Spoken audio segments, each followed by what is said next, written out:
प्रभु का उपकार को हम गिनती नहीं कर सकता। प्रभु ने हमें इतना उपकार किया है, जिंदगी भर हम प्रभु को धन्यवाद करेगा तो भी कम पड़ेगा। प्रियो, अभी 2021 साल हमसे विदा होने के लिए सिर्फ थोड़ा सा ही समय बाकी है, थोड़ा सा ही समय बाकी है। मतलब करीब 6 घंटा भी नहीं है, मतलब 6 घंटा अभी सिर्फ बाकी है 2021 हमसे विदा होने के लिए।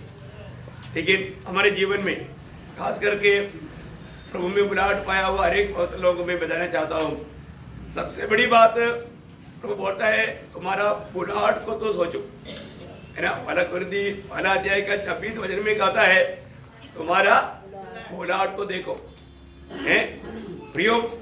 मतलब बहुत लोगों को प्रभु ने नहीं बुलाया, परंतु ये दुनिया में आज का पीढ़ी में प्रभु ने हमें बुलाया। पहला थिस्सलुनीकियों पहला अध्याय का 4 वचन में बोलता है तुम्हारा चुनौती को देखो, है। सिर्फ बुलाया उतना काफी नहीं, प्रभु का वचन कहता है तुम्हारा चुनौती को देखो, है। बहुत बड़ी बात है हमारे जीवन में, हमारा चुनौती को भी हमें जानना चाहिए, है ना। चुनौती पाए हुए लोगों को प्रभु ने नियुक्त किया है, नियुक्त किया हुआ लोगों का चाल चलन कैसे होना चाहिए, वो बात एफेसियों 4 अध्याय का पहला वचन में बोलता है। मतलब बुलाहट का योग्य चाल चलन कैसे होना, बुलाहट का योग्य चाल चलन। प्रयोग एक बात मैं आपको याद रखना चाहता हूँ, हर एक जगह पर साल का एंड आता है, उस समय में व्यापारी लोग अपना हिसाब देखता है, हमारा बिजनेस कैसे चल रहा है, सही में मतलब उसमें प्रोग्रेस हो रहा है कि नहीं, या कोई नुकसान हो रहा है ना। अगर जो व्यक्ति अगर उसको नहीं परखेगा वो बहुत घाटा में गिरेगा, है ना, उसका बहुत बड़ा नुकसान होकर के मतलब वो बंद हो जाएगा। लेकिन हिसाब देखना कितना जरूरी बात है।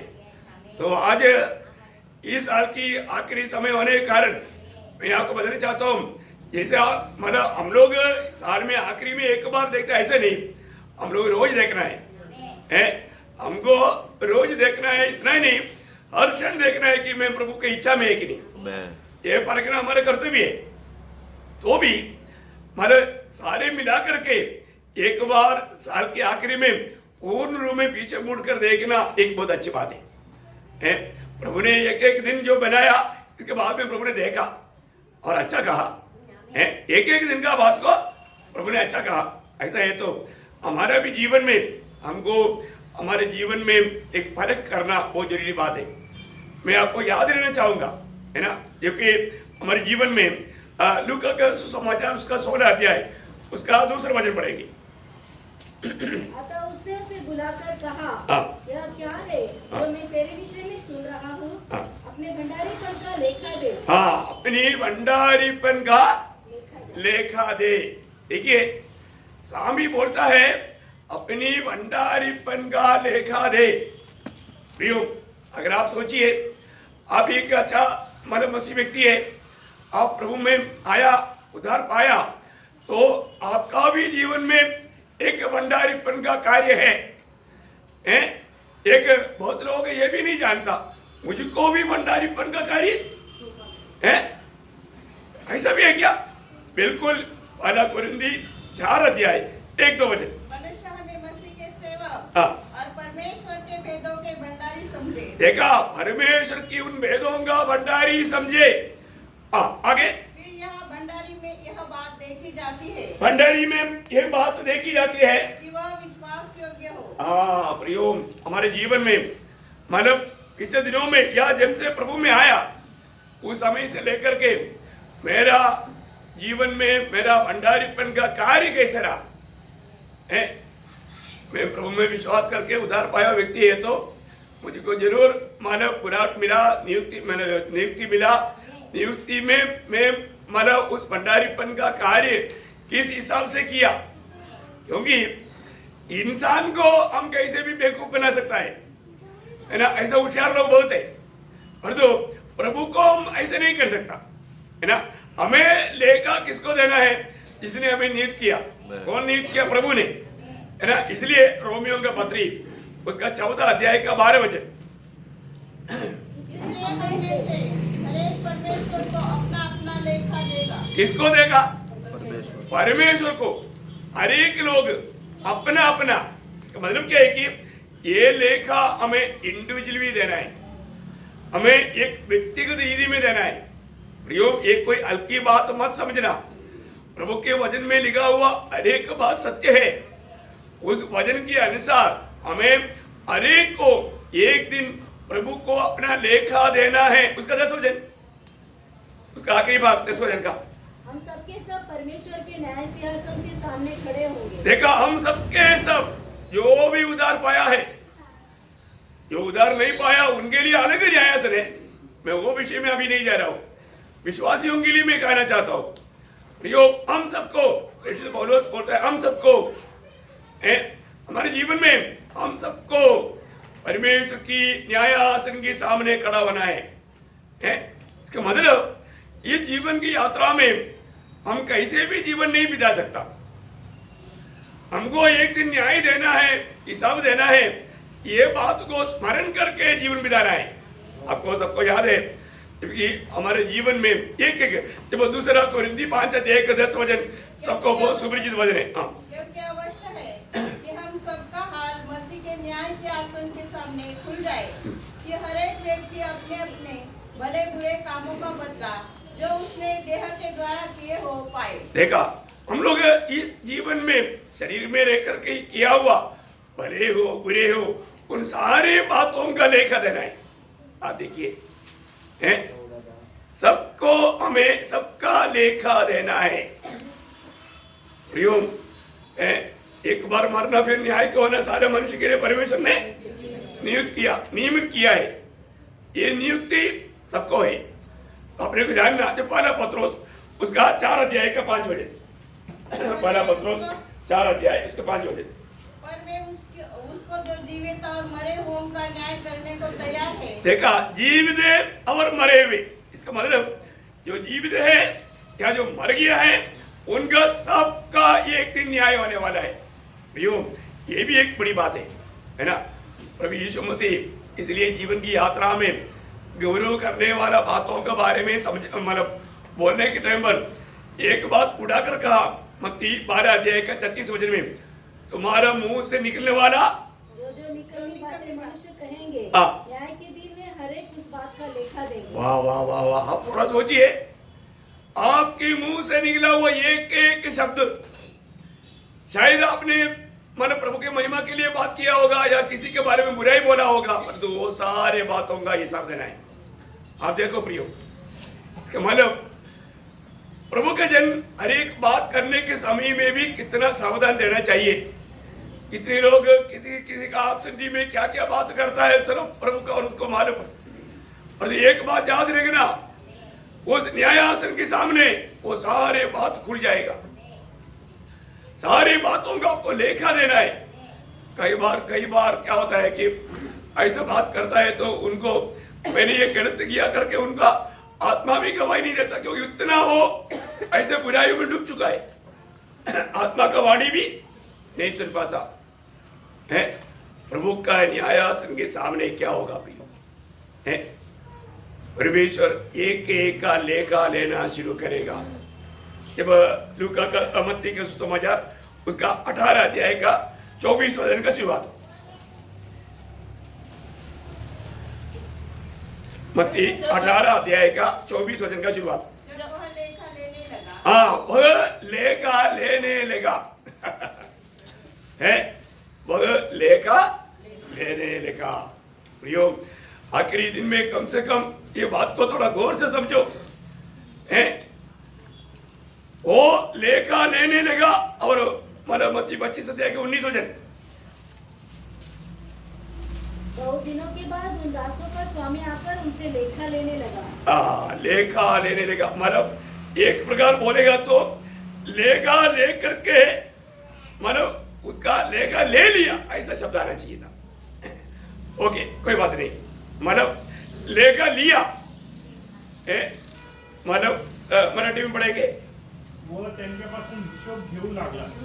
अच्छा, घेऊ लेना मतलब शुरू है। इंग्लिश में लिखा एज सेटल्ड अकाउंट, हाँ, ले लिया। मतलब वो ले लिया, ठीक है, ले लिया होना चाहिए, ठीक है, कोई बात नहीं।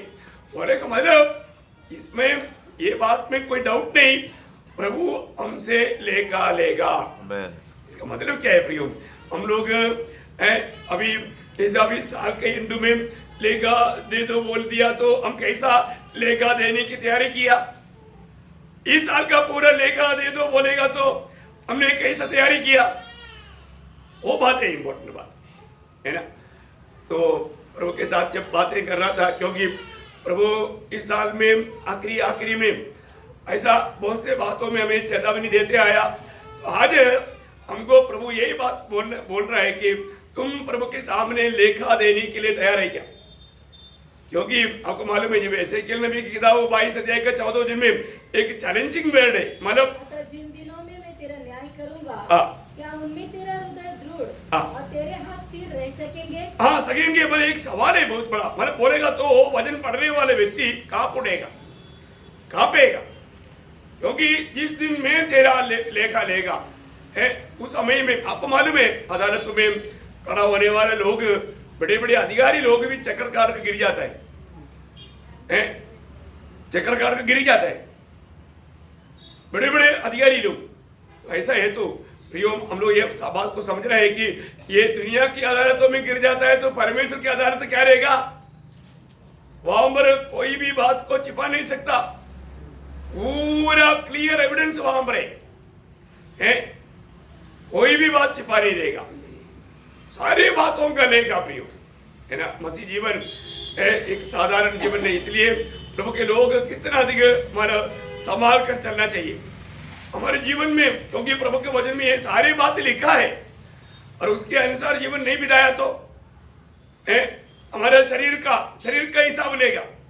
बोलने का मतलब प्रभु में आने के बाद ये शरीर किस रीति में हमने इस्तेमाल किया, जब पहला कुरिन्थी उसका 6 अध्याय उसका 19-20 वचन।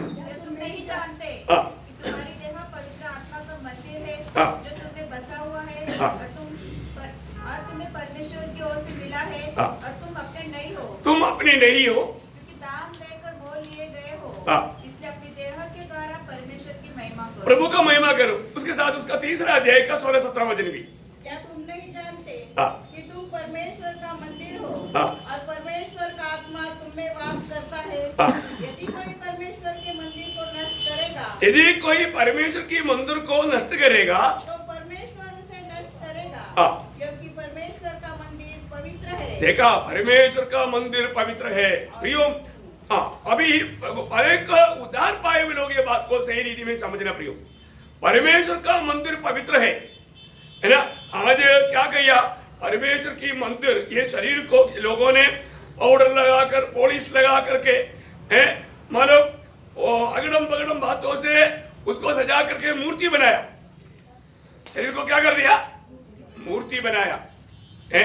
प्रभु का अनुग्रह हमारे बीच में ऐसे कोई है नहीं है, परंतु बहुत लोगों ने इस शरीर को मूर्ति बनाया है, जो नहीं करना चाहिए ऐसे कार्य से सजाया।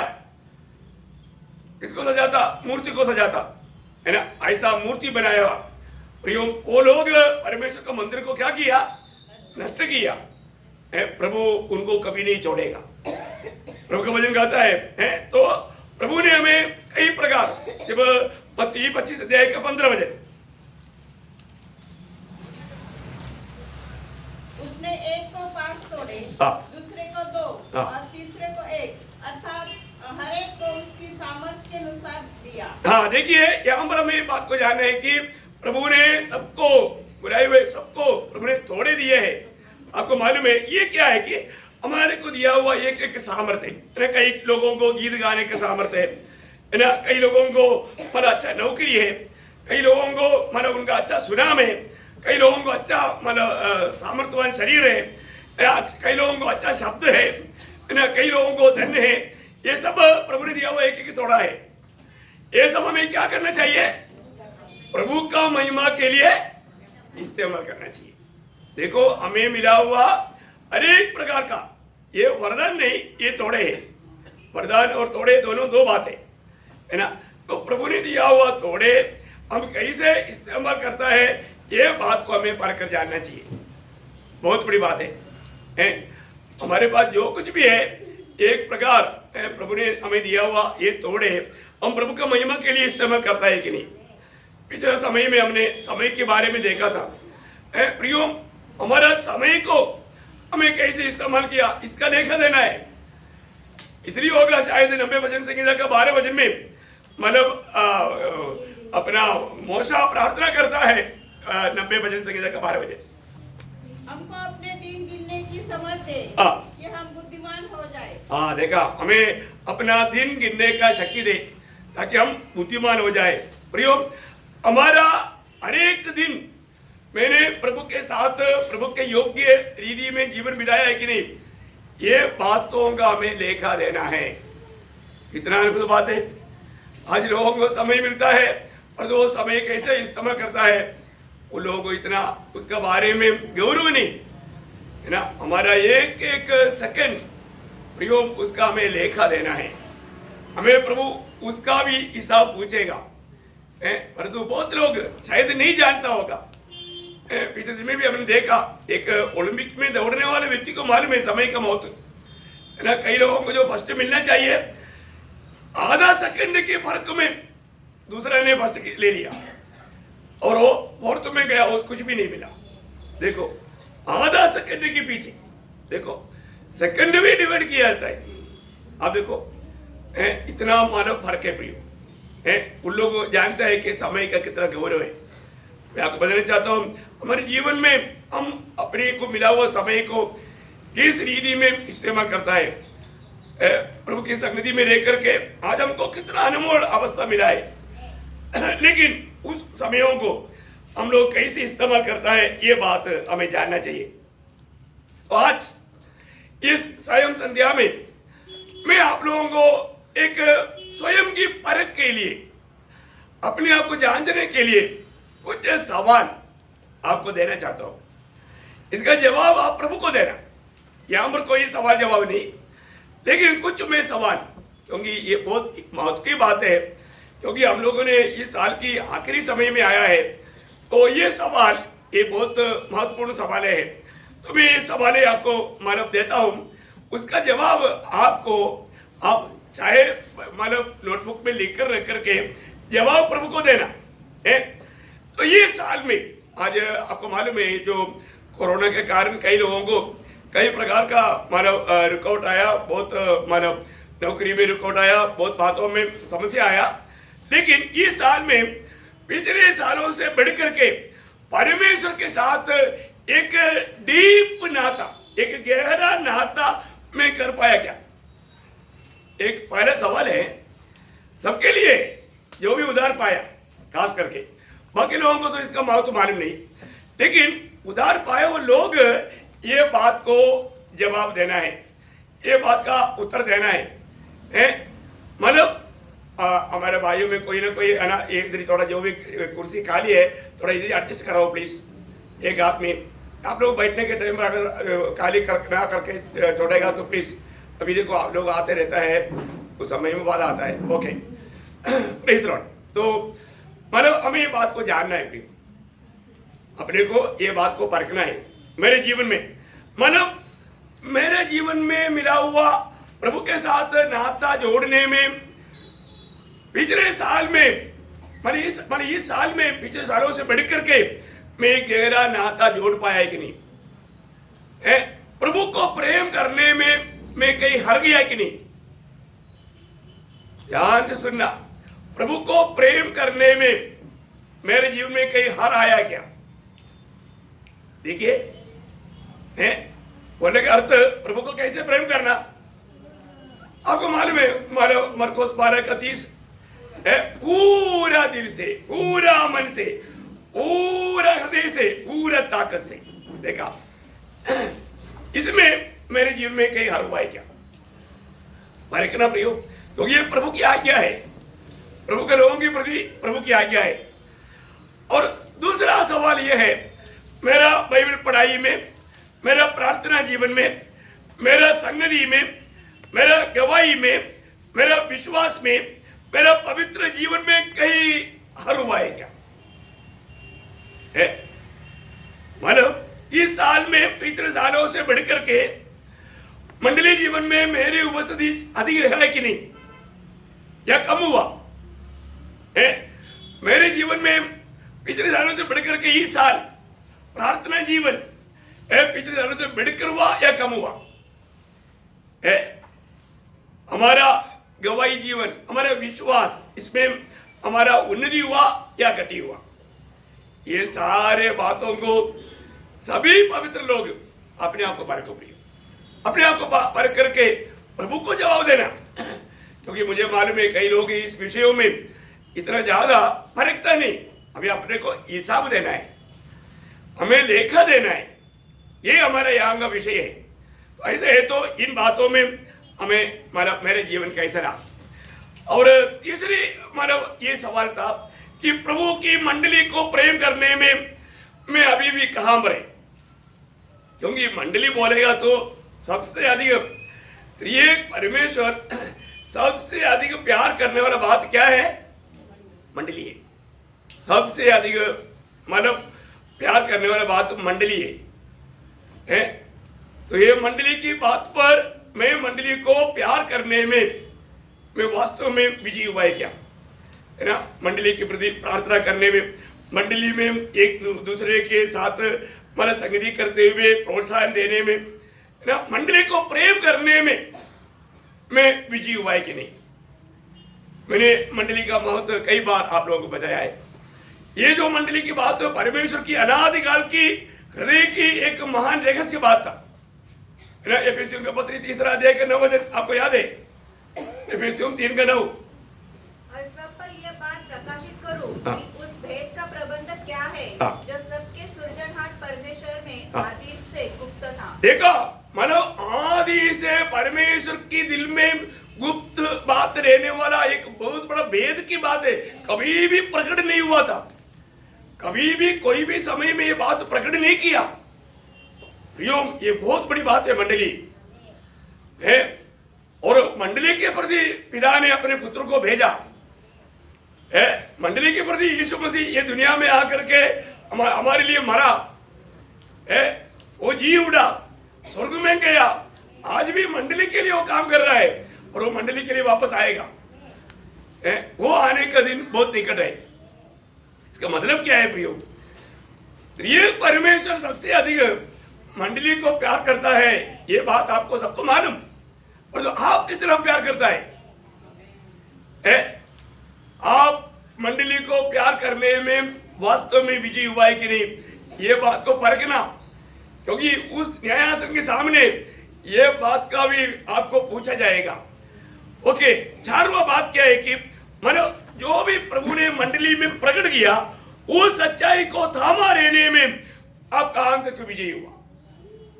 समझ गया? मंडली के द्वारा प्रभु ने कई सच्चाई दिन प्रतिदिन प्रकट करते रहा, प्रकट करके देने वाला उन सच्चाइयों को कहां तक थामा रहने में या उसमें बना रहने में मैं विजयी हुआ। ऐसे भी एक वचन प्रयत्न होता है ना, कितना खास बात है प्रियो, अपने जीवन में जानो, इस बातों को परखो प्रियो, गहराई से परखो, क्योंकि हमें लेखा देना है, हम सबको प्रभु को लेखा देना है। इस बात के लिए मैं आपको बताना चाहूंगा। 5वीं बात है हमें परखने का, हमें अपने आप को पूछने वाला 5वीं सवाल, मुझे मिला हुआ वरदान के बारे में मैं समझता है क्या, और प्रभु के महिमा के लिए इस साल में मैंने उसको इस्तेमाल किया क्या? देखा है, परमेश्वर ने बुलाया हुआ सबको वरदान दिया। वरदान के बारे में 12:1 में लिखा है कि तुम वरदान के बारे में अनजान नहीं रहना, वरदान के बारे में जानकार होना। और मिला हुआ वरदान किस रीति में प्रभु का महिमा के लिए इस्तेमाल किया, वो बात को भी आपको लेखा देना है, लेखा देना है। कई लोगों को मालूम नहीं उनको क्या क्या वरदान मिला है। प्रियो, ये जानना, उसके अनुसार जीवन बिताना बहुत बड़ी बात है। और 6वीं बात, बहुत फास्ट जा रहा है क्योंकि समय को देख करके, मतलब पिछले साल में हम लोगों ने एंड में कई लोगों ने पिछले साल में मानो जूम मीटिंग था मानो, लेकिन तभी भी कई लोगों ने प्रभु के साथ कई निर्णय लिया था। निर्णय लिया कि नहीं? कई लोग लिया ही नहीं होगा, लेकिन वो निर्णय पूरा किया है कि नहीं? पूरा किया है कि नहीं?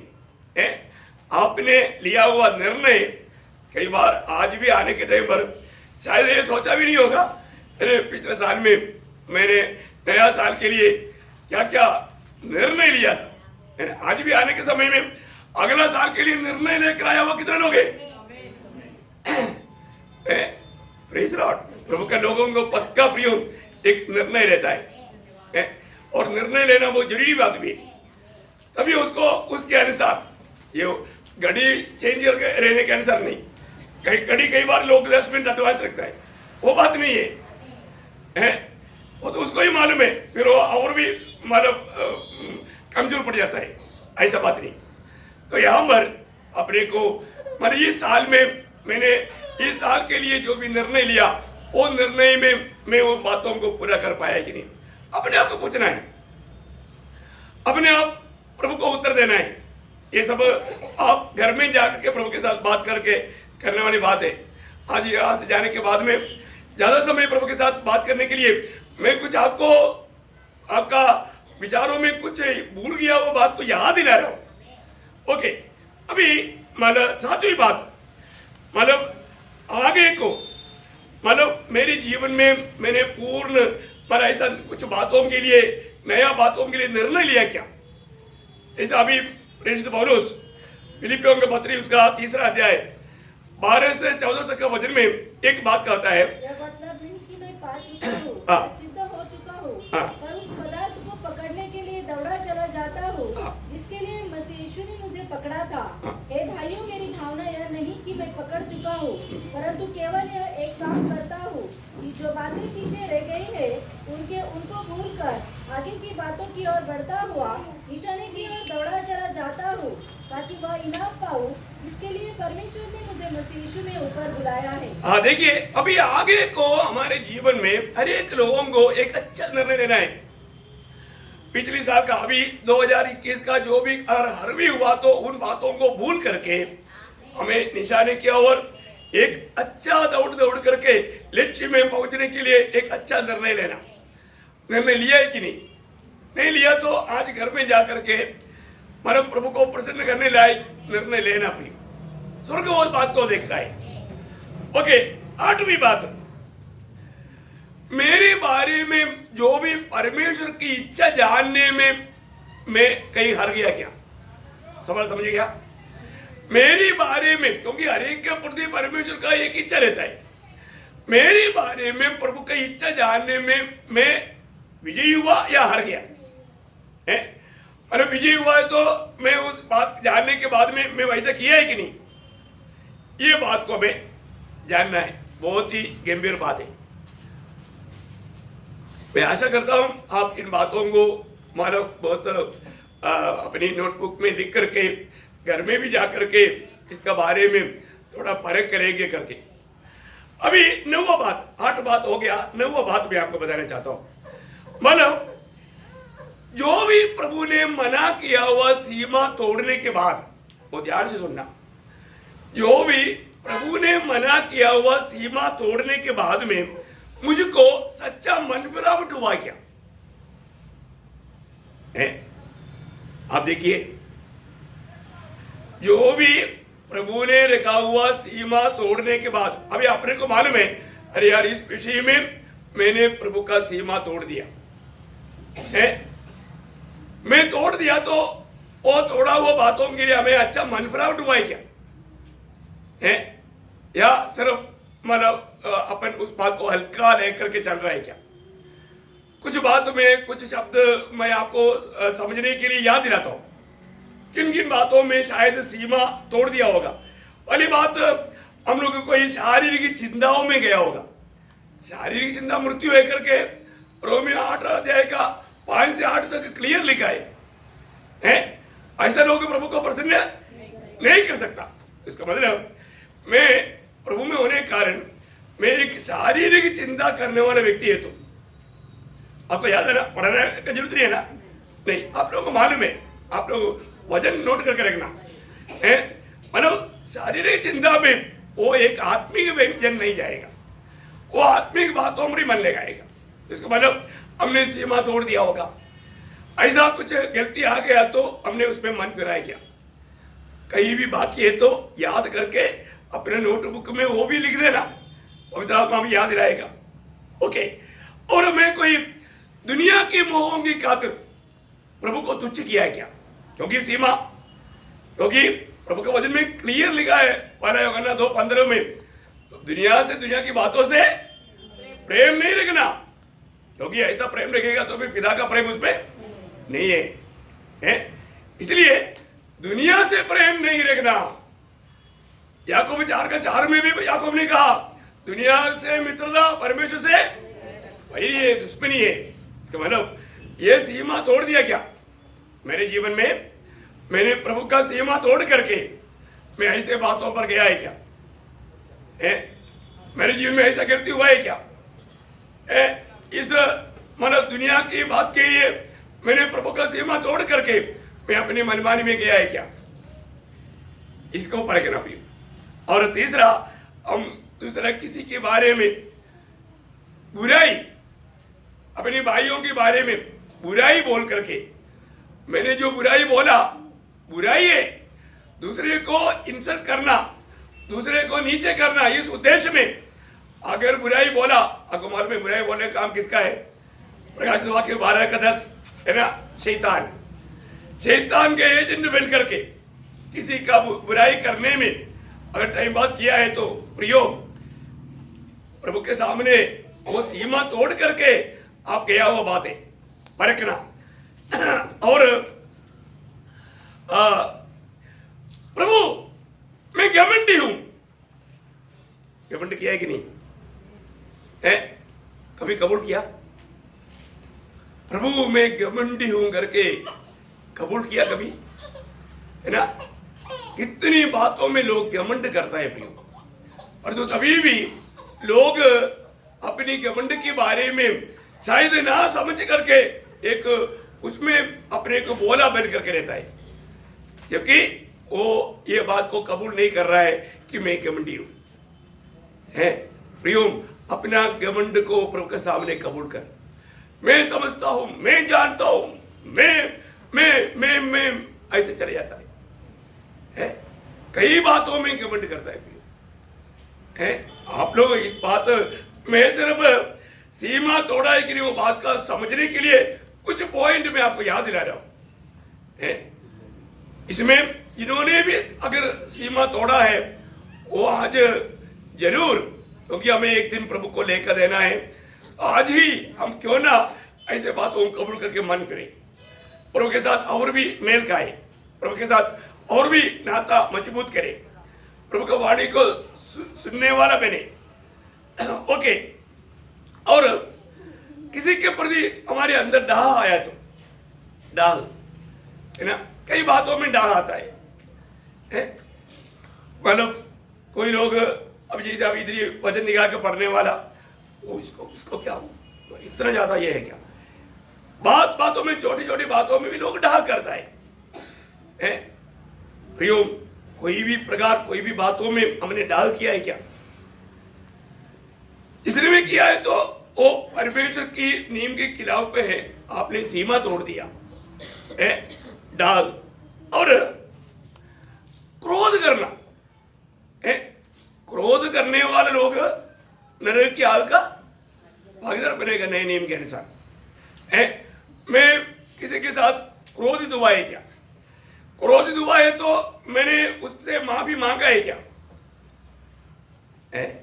क्रोध तो करो परंतु पाप ना करो, परंतु क्रोध में होकर के लोग पाप करता है। उस समय में लोगों को बात को नहीं समझता, क्रोध उसको कंट्रोल कर देता है। इसका मतलब क्या है कि हम सीमा तोड़कर बाहर गया।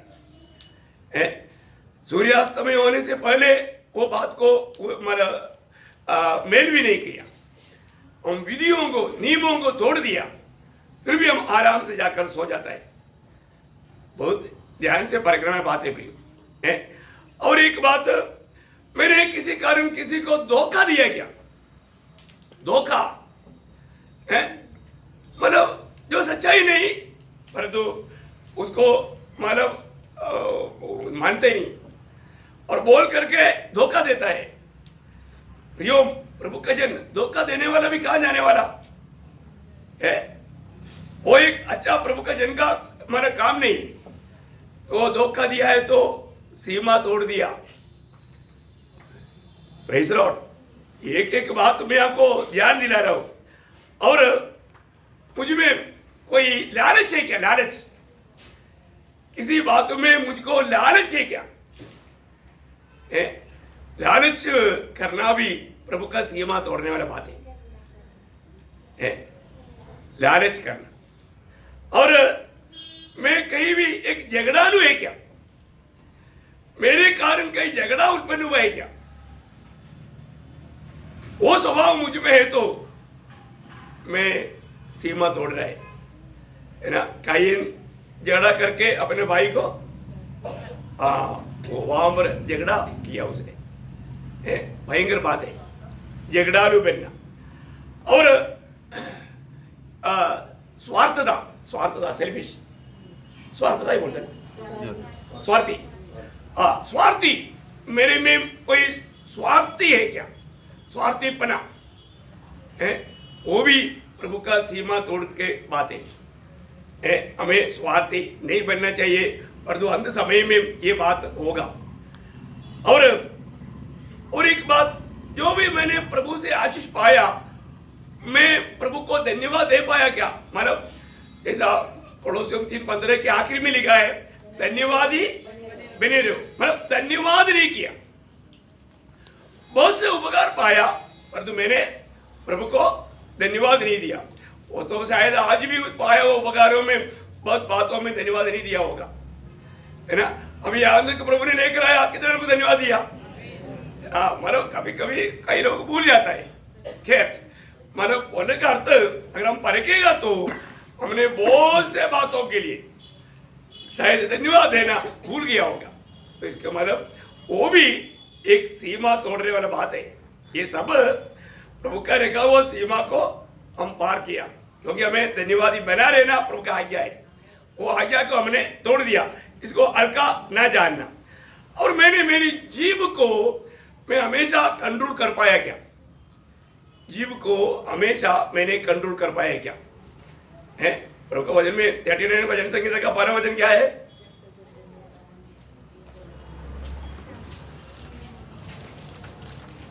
एक आधा वचन पढ़ना अच्छा है। मैंने कहा, मैं अपनी चाल चलन में चौकसी करूंगा, ताकि मेरी जीभ से पाप ना हो। जब तक दुष्ट मेरे सामने है, तब तक मैं लगाम लगाए अपना मुंह बंद किए रहूंगा। देखा, मतलब अपने कई बार लोग फालतू बातों में, अभी हमने देखा यीशु मसीह ने बोला हुआ शब्द मत्ती 12:36 है। प्रियो, हमारे शब्दों में आज कितनी लोग ऐसे से बातों में कितना भयंकर ठोकर खाने जा रहे हैं। लेकिन प्रभु हमसे लेखा लेने से पहले इन बातों को परख करके हमारे जीवन में आया हुआ कमी घटियों को कबूल करके पछतावा करेगा, मन फिरेगा, तो प्रभु हमें क्षमा करके वो बातें हमारे जीवन से दूर करेगा। इसलिए एक एक बात आपको मालूम है, प्रभु में आने के बाद में हमने किया हुआ सीमा तोड़ा हुआ एक एक बात याद करके प्रभु के सामने कबूल करना है। मैं इसलिए आपको मतलब विचिंतन के लिए थोड़ा सा ऐसा पॉइंट आपको बताया।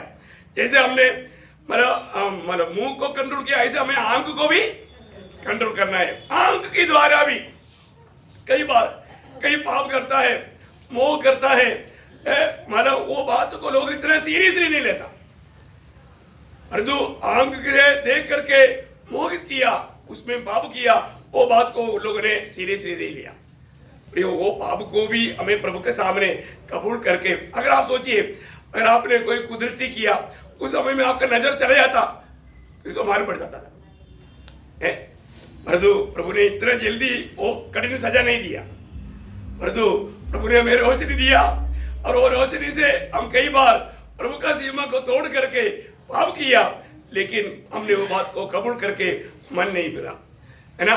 इस प्रकार का कितनी बार व्यभिचार किया वो लोग शायद अभी मुझे सुन रहा होगा, प्रियो अपने अपने आप को परखना है ना, ऐसा कोई बात है क्या? और एक बात, हमारा हृदय विचार, हमारे हृदय के विचारों में, अभी ये बात बाहर दिखने वाला बात नहीं है ना, विचारों को मैं कंट्रोल कर पाया कि नहीं, प्रभु की इच्छा के खिलाफ का कोई भी ऐसा मेरे हृदय में, मेरी मन में ऐसा विचार में, ऐसे तो कई बार लोग प्रभु की उपस्थिति में बैठने के टाइम पर ही उनको देखने से मालूम पड़ता है वो कुछ और दुनिया में है, क्योंकि उनका विचारधारा कहीं बदल गया है।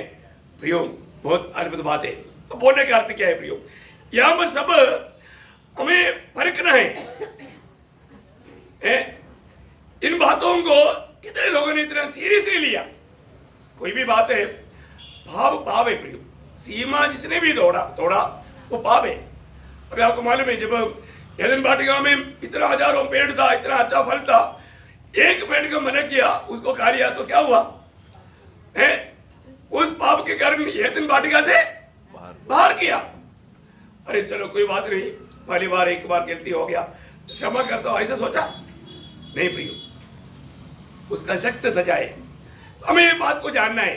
हमारे जीवन में हम लोग जब भी कोई भी काम करता है वो प्रभु का वचन की सीमा तोड़ करके है तो वो पाप है।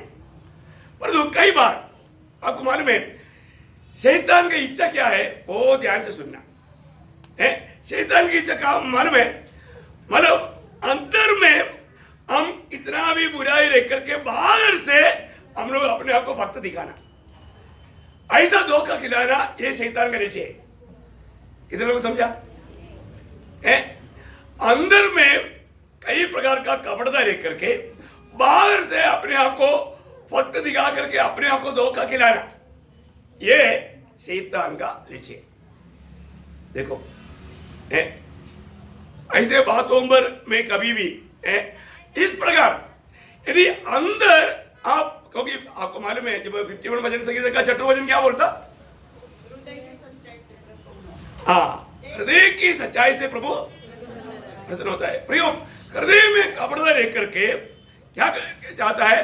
बाहर से भक्ति दिखाएगा।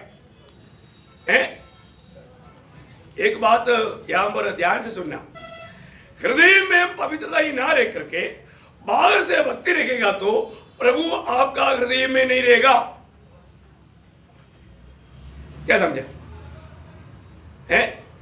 हृदय में कपड़ा रह करके बाहर से सिर्फ दिखावा का भक्ति करते हो, प्रभु आपका हृदय के राजा बनकर नहीं रहेगा।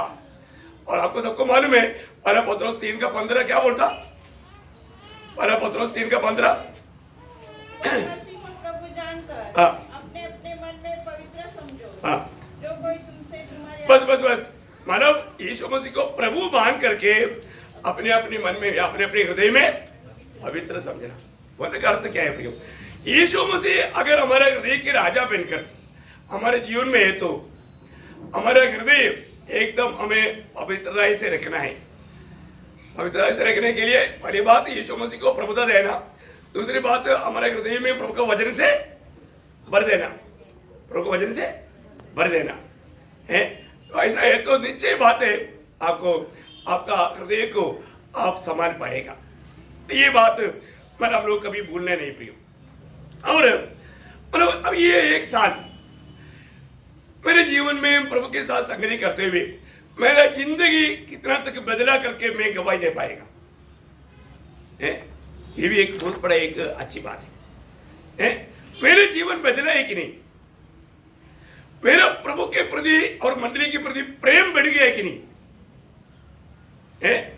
मेरे जीवन में दूसरे को क्षमा करने में मैं और भी विजयी हुआ है कि नहीं? सब अपने आप को पूछने वाली बात है। हमारे में जो मसीह है वो मसीह को दूसरे लोग देख पाया है कि नहीं? एक सच्चा मसीह जीवन बिताने वाला व्यक्ति में ये दिखने वाला अनुभव जरूर आएगा, जरूर आएगा। मैं आपको बताना चाहता हूं सबसे बड़ी बात प्रियो, मसीह जीवन ये हमारी कोई प्रैक्टिस से या हमारी परिश्रम से हुआ नहीं।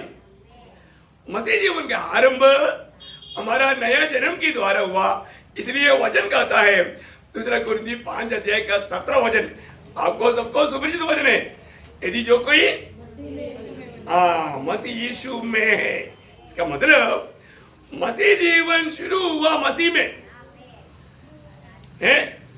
मसीह में शुरू होकर, बहुत ध्यान से सुनना, हमारे जीवन में मसीह में शुरू होकर के मसीह में फिर वो लगातार चलते रहना। मसीह में शुरू होने के बाद में मसीह में चलते रहते हुए, एक वचन पड़ेगा कोलोसियों 2 अध्याय का 6-7 वचन। अतः जैसे तुमने मसीह यीशु को प्रभु करके ग्रहण कर लिया है, वैसे ही उसी पे चलते रहो। देखा, मतलब प्रभु में आने के बाद यीशु मसीह को प्रभु जान करके जो ग्रहण किया, उस अनुभव में यीशु मसीह को प्रभुता देते हुए उसी में चलते रहना। और उसी में जड़ पकड़ते। यीशु मसीह में जड़ पकड़ना, इसका मतलब क्या है? जड़ कहाँ रहता? बाहर रहता, अंदर रहता? अंदर रहता है। इसका मतलब क्या है कि हमारा रहस्य जीवन, हमारा सीक्रेट लाइफ प्रभु के साथ बहुत गहराई में जाना है। प्रभु के साथ एकदम गुप्त जीवन, मसीह जीवन, हमारा गुप्त जीवन, अपना रहस्यमय जीवन प्रभु के साथ बहुत गहराई में जाकर बढ़ते जाओ। देखा, वो कार्य हमारे में बढ़ते जाना। और आगे, और जैसे तुम सिखाया गया, वैसे ही विश्वास में दृढ़ होते जाओ। प्रियो, हर रोज संगतियों में आपको सिखाया जाता है। मैं विश्वास करता हूं प्रभु में आना काफी नहीं, यीशु मसीह में विश्वास किया हुआ एक व्यक्ति वो नया सृष्टि है। नया सृष्टि होने के बाद में रोज यीशु मसीह को प्रभु मान करके ग्रहण किया, उस प्रभुता देते हुए रोज मसीह में चलकर प्रभु के साथ एक गहरा नाता जोड़कर हमें मजबूत होते जाना। और ऐसा आगे बढ़ने वाले व्यक्ति क्या होगा? मसीह में समाप्त होगा। पढ़िए बाकी और अधिक धन्यवाद करते रहो। बस, मतलब मसीह में आने के बाद में अधिक धन्यवाद करते रहेगा। मतलब मसीह में आरंभ हुआ, मसीह में चलते रहेगा और मसीह में समाप्त भी करना। कहां समाप्त करना? मसीह में ही समाप्त करना। इसका मतलब अभी भी मेरे जीवन मसीह में है कि नहीं, ये बात को परखना, मसीह में समाप्त करना। प्रकाशित वाक्य 14 का 13 वचन। फिर मैंने स्वर से यह शब्द सुना, एक जो मृतक प्रभु में मरते हैं वे आपसे धन्य हैं। आत्मा कहता है क्योंकि वे अपने सारे परिश्रम से विश्राम पाएंगे और उनके कार्य उनके साथ हो लेते हैं। देखो प्रियो, उनका कार्य उनके साथ हो लेगा। हमारे जीवन में प्रभु में आने के बाद में पिछले दिन में हमने देखा था, बाकी सारा कार्य व्यर्थ है, पर एक ही कार्य है फायदामंद। कौन सा कार्य है? पहला कुरिन्थी 15 अध्याय का 58। ऐसा वचन कितना भी बार पढ़ाएगा तो भी वो थकने वाला बात नहीं।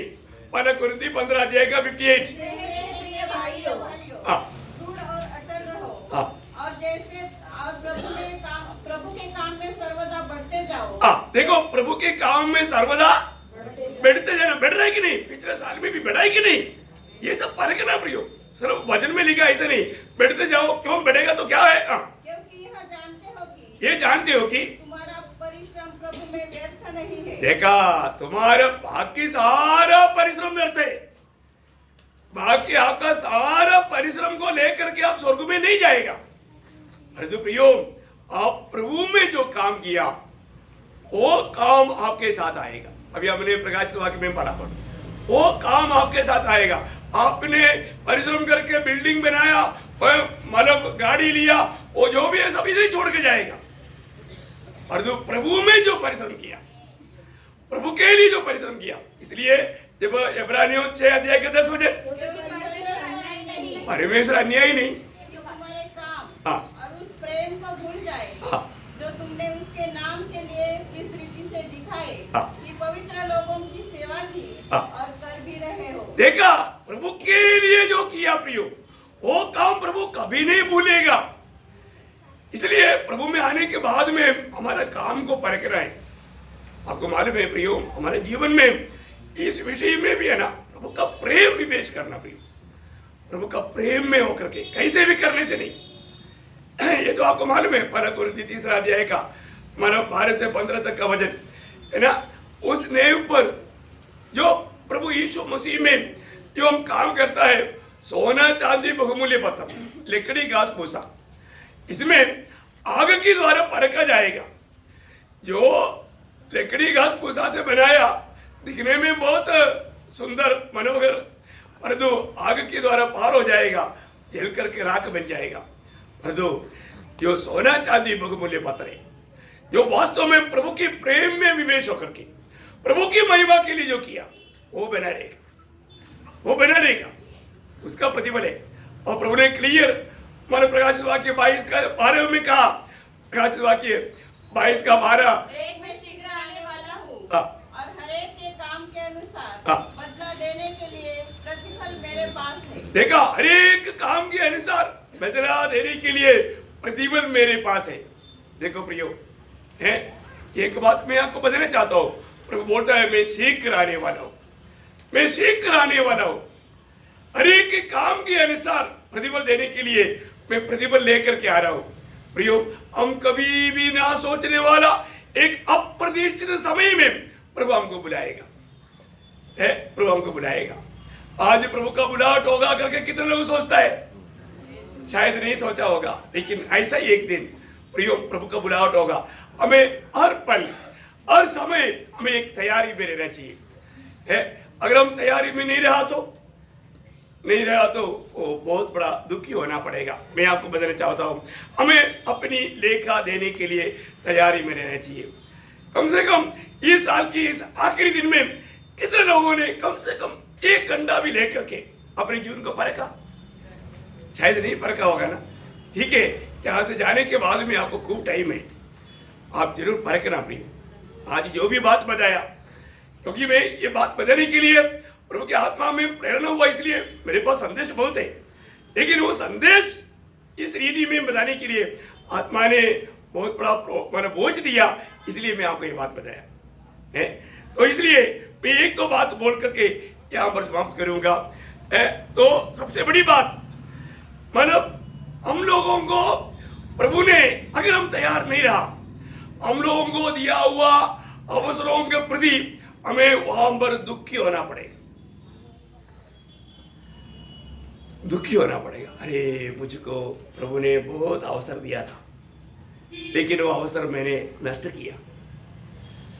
जिस अवसर को मैंने प्रभु की उपस्थिति में रह करके जो प्राप्त करना चाहिए था, प्राप्त नहीं किया। मुझे बहुत वचन पढ़ने के लिए अवसर मिला, मैंने पढ़ाई नहीं किया। उसको ध्यान करने के लिए अवसर मिला, मैं ध्यान नहीं किया। प्रार्थना के लिए अवसर दिया प्रभु ने, मैंने प्रार्थना नहीं किया। देखो, मैं आपको बताना चाहता हूं, अवसर को नष्ट किया वो लोग। अभी आपको ये जानना है, मेरे जीवन में मैंने अवसर को नष्ट किया है क्या? थोड़ा प्रभु की उपस्थिति में प्रभु की आत्मा की सहायता से परखना, आपको बराबर दिखाएगा प्रभु कितने अवसर को।